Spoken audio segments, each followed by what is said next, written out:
My name's Lindsay. I'm an alcoholic. I've been through the process with a Big Book Step Study sponsor, a loving God, meetings like this.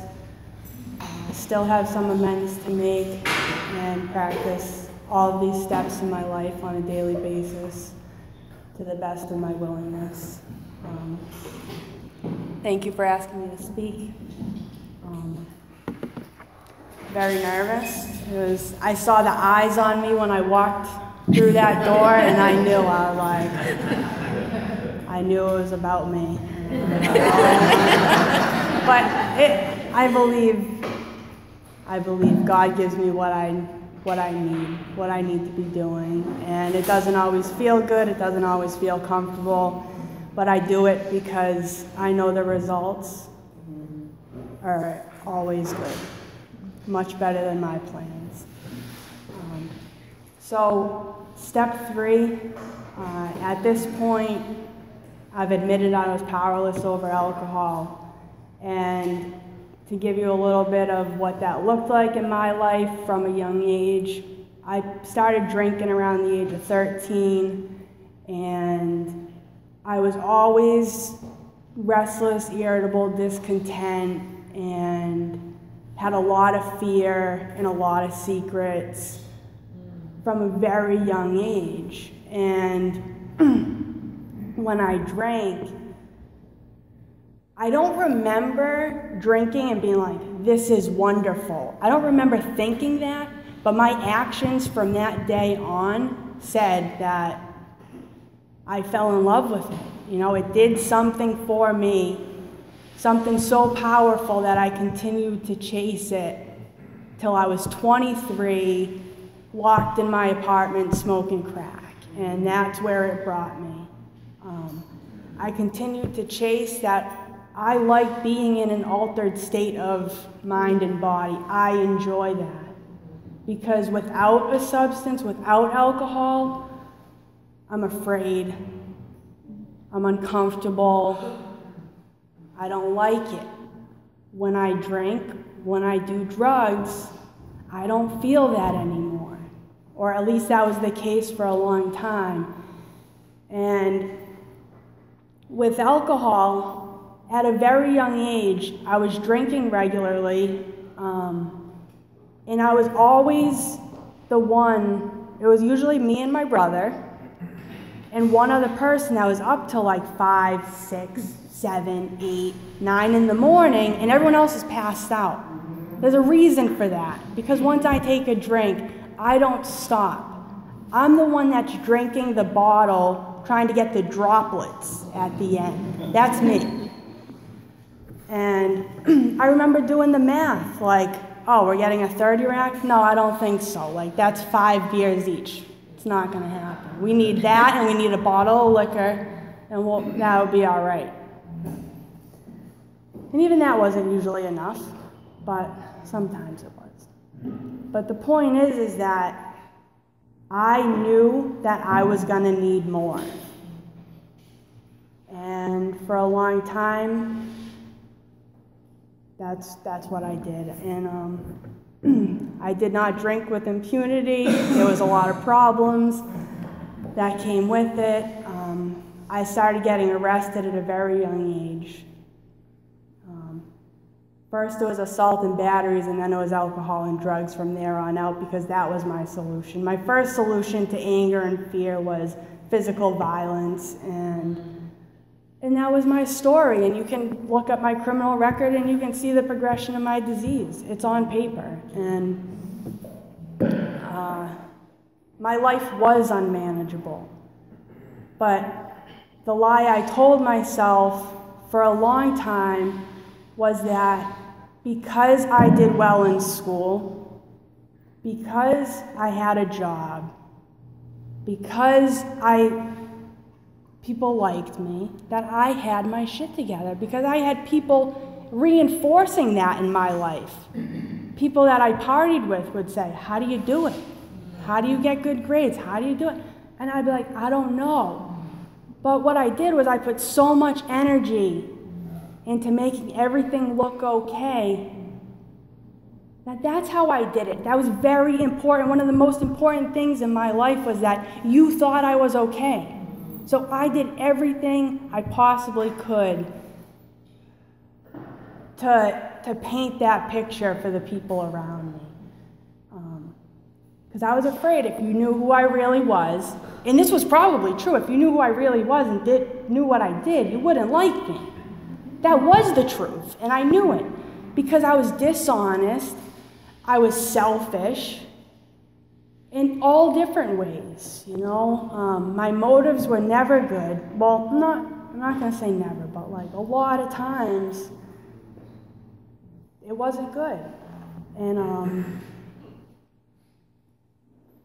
but I didn't know it. Like, I was so sick for so long and believed the lies I told myself that I was totally unaware of these things until doing some work on myself.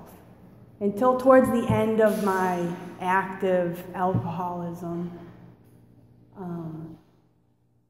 I believed the lies. I lived in that dishonesty. You believed it, I believed it, and I was okay with that. I continued to settle for less. My world got smaller and smaller in order to make it seem more manageable. Stopped going to school, just working and partying was good enough. I didn't need to get a college degree. Although I wanted it, I was incapable of doing what I needed to do to take those steps while drinking and drugging, so I chose not to do that. And so that's some of my unmanageability, my insanity, the way that I thought and behaved was insane. I was always drinking and driving. If I was drinking, I had somewhere to go, I was going to be driving, And that was just the way it was. I had things to do, and I was going to go do it. All the arrests never made me think. None of the consequences I had to pay. I was willing to pay that high price to live that way. And that's the insanity. At the end, towards the end of my using, something began to happen. And I was about 21, 22, and I started smoking crack. And I say that because it was the first time in my life that I ever had a desire to stop doing anything. And that's where things began to happen. I was okay with the way I drank. I never woke up and said I wasn't going to do that again. Never. I was ready to go all over again. No matter what happened the night before, it didn't matter. But with this, I felt guilt, I felt shame, and God knew what I needed to get here. And that's what I needed. I needed that guilt, that shame, that fear, that people were going to find out that I was doing this, And I had a lot of secrets, as a child, and now this was my big secret, Most people knew I drank and sniffed coke and smoked weed, no big deal, That's what it was like. It was like, no big deal. But this was like, whoa. And and I just didn't want to live with secrets like that anymore. I didn't. And another thing that started to bother me was that I was a cheater, right? Could not cheat no matter how bad I didn't want to do it. And that was the truth because I had tried. Just like I woke up every day and said I wasn't going to smoke crack. I would be doing it. Towards the end, I had a desire to stop cheating on the girl that I was with, and I could not say no. I could not stop doing it, and I didn't understand why. And it talks about it in Step 3, that without God's aid, I am powerless over so much.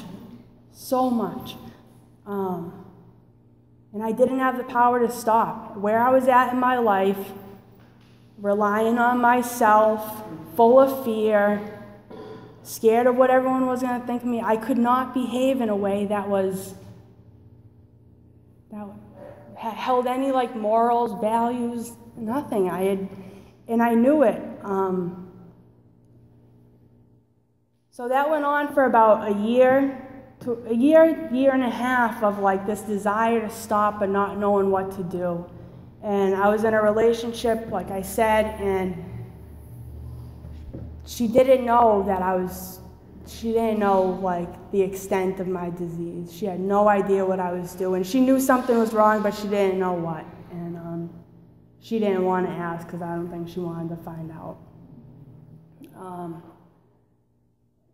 I kept telling myself about 4 months leading up to every day I'd be like, when we break up, I'll get help. I don't recommend that, but this was my story, right? This is my story, and this is what was going on in my head. Because it's all fear. I was so afraid.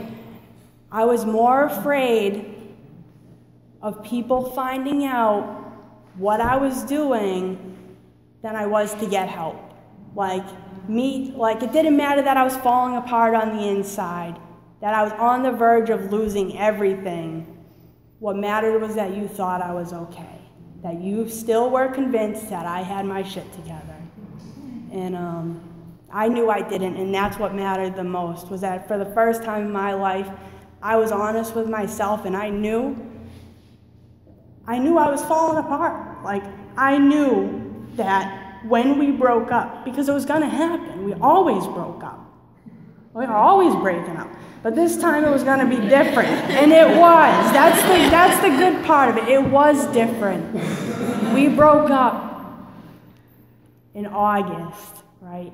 And it was August 7th, and I remember feeling that sense of relief, like, this is my time. This is it. Because I knew if I had continued the way I was going to lose everything. I was not willing to sell drugs to support my habit anymore. I was not willing to do the things that I had been doing for so long to hold up this facade. I was not willing to do it. So I knew I'd lose everything. I had a car, I had a job, I had an apartment, and I was falling apart on the inside and on the outside very soon. The outside was going to really show the unmanageability and quick if I kept going that way. So God had a plan, and He placed me in this apartment on the same street as a woman's halfway house, and that's where I ended up going. First, just to ask what they did. If I want to come, what do I have to do? I'm not sure if I want to, but just let me know. Do I really have to stop smoking weed? And so that's what happened. I started going to meetings I don't remember the date. I wish I did, because I like to remember these things. But a couple days before my anniversary date, which is August 18th, 2011, I believe that I did my first informal, not knowing what I was doing, third step. When I found myself in my apartment, by myself, all alone, looking at myself in the mirror, in the eyes, and being like, how the fuck? How did I get here? All I saw was emptiness, fear. I was falling apart, and like I wanted to be a better person. At that time, like, I had a sincere desire to be better, but I didn't know how to do it. All I knew was what I knew, and I went from the bathroom across the hall, got on my knees, and I prayed. And all I said was, God, do whatever you need to do to me to make me okay and make me who you want me to be. And that was it. And I was crying like this, not like this. It was rough. It was very hysterical, but it was honest and it was sincere. And I still say that prayer today. That's my short, sweet version of the third step sometimes. when I was up here this morning, like, do whatever you need to do to me to make me say what you want me to say. Like, whatever that is, remove fear, remove whatever, dishonesty. And I did take this formal third step with a sponsor a couple of years ago now. But my experience has been like, from that day, things began to happen, and I was willing to accept the help that I found in meetings, because all I wanted to do was stop smoking crack. And this woman said, what if you just don't do anything today? And that just launched me into like a whole new world. It opened my mind. I said, wow, what if I don't do anything? And then I said, hold on, my life is gonna be so much better if I stop doing everything? And that was amazing. I was like, how did that happen? Like, I could never have imagined my life without alcohol. If someone had said a day prior to that, you're gonna have to stop drinking, I would have been like, oh, no way. I don't think so. I have to drink, you know? And, but I met these people that were living, loving their life, and they were honest, and they had been where I was at, and they had found a better way of life. I found Big Book about a year into my journey, and I jumped right on. Like, I found in these meetings what I was looking for. I came here, and there was something different. It was like the peace, the honesty, and I was the actor trying to run the show my whole life, and like, my way sucks. My brain still is like wired to be dishonest, and it's amazing. It's like, it's all like, sometimes it just tells stories like nothing's even happening, and I'm like, and my brain's like defending. It's in defense mode. That's what it is. Constantly defending and hiding. Like, I could see a cop, and it starts making shit up. I'm not even doing anything wrong. It's great. I'm like, God, please. And then I just quiet my mind, you know, and remember that, like, I'm not running the show. And if I do get pulled over, I can be honest today. Like, that's, wow, you know? I do it at work, you know, always in defense mode, always protecting myself. And I just have to constantly remind myself that I don't have to live like that. Like, I can be honest today. It's okay.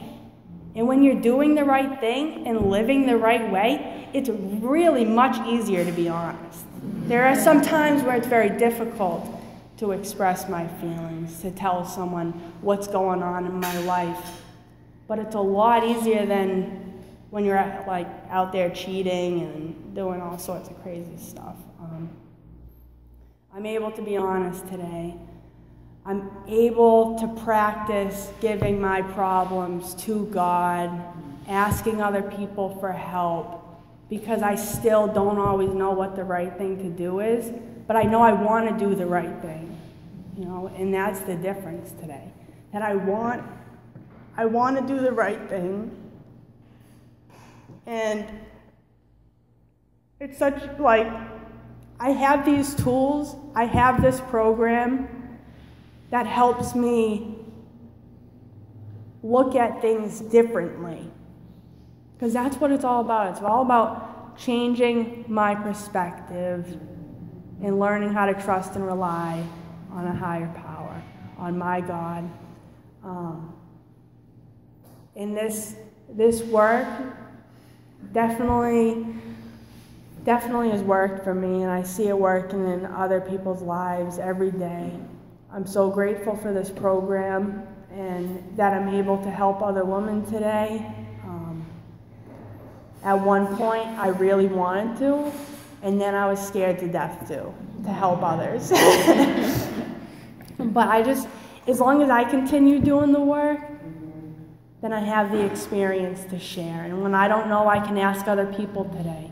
Like, I'm not afraid that someone else is going to think I don't know. It's okay to not know, you know? And that's what I've learned, that all this, like my disease, that dishonesty is so powerful, but when I'm willing to communicate with others, that I can get through that and get to the truth, you know? And it's just a beautiful process. I'm so grateful for everyone that's helped me along the way and that continues to help me do this work, because I still need people. I still need people to help me. And thank you for asking me to speak, and thank you all for listening.